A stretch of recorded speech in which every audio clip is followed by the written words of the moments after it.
Here on Studio 10, we're always sharing fun and unique ways that you can learn and expand your skill set. And today is no different because we have the one and only Jerry Berg from the Swordsmanship Museum and Academy, and he's going to introduce us to the world of swordsmanship and fencing. Jerry, thank you so much for being here today. You're welcome, Claudia. Thank you. Yeah, so can we rewind a little bit, start from the beginning? Swordsmanship isn't something that everybody gets into, so how did you get into it? Oh boy, well, it's a long story of my life.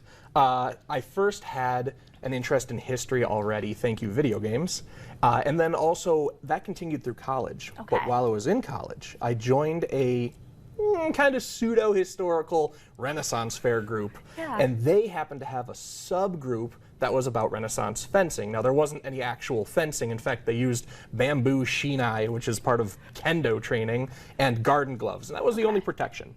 Oh. Yeah, it was great. Safe. Yeah, of course. But it was so stress relieving. After a long paper writing dozens of pages on something, you just go and use swords.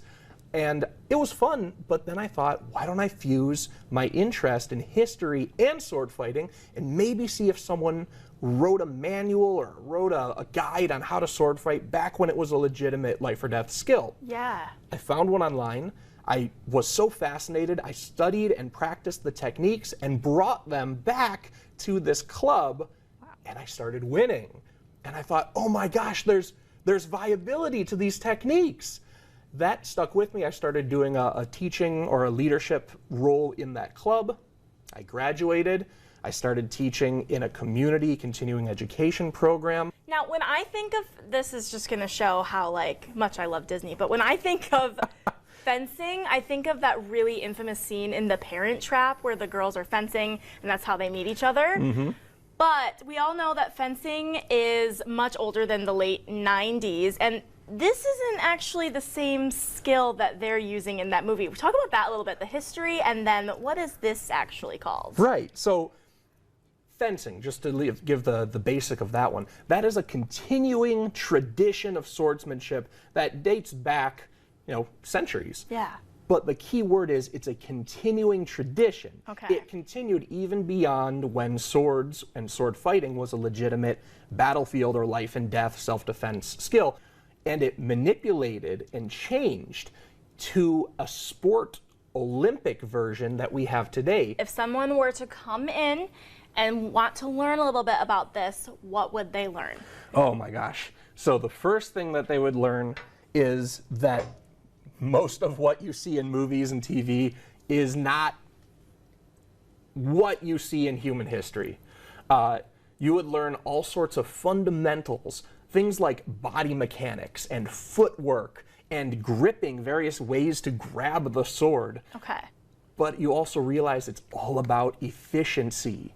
There's not a lot of the cool, showy stuff, which I love personally. Yeah. I'm an anime watcher, I play video games, but I'm not going to start reverse gripping my sword like they do there, because it's all about practicality.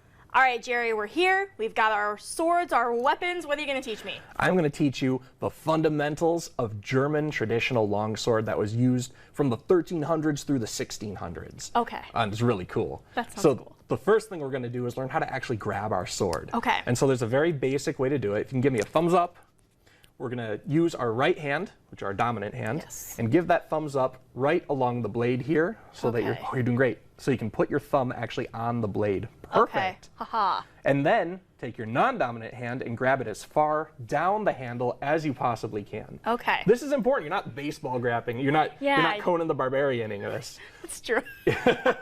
Okay. You're turning your body into a simple machine. So basically, you push with your upper hand, pull with your lower hand, and you can make a cut faster than you can with any one-handed sword. So push with upper hand, pull, I see. Okay. Yeah. Aha. So you have to properly know the stance. So let's put our left foot forward, bend that knee, and then stick our right foot back so that we're well balanced. Okay. Perfect. This is great. Now you can put your sword up over your shoulder. And now, with a step from your rear foot to the front, you can put all of your body weight and all of your muscle group into that cut, and it will look something like this.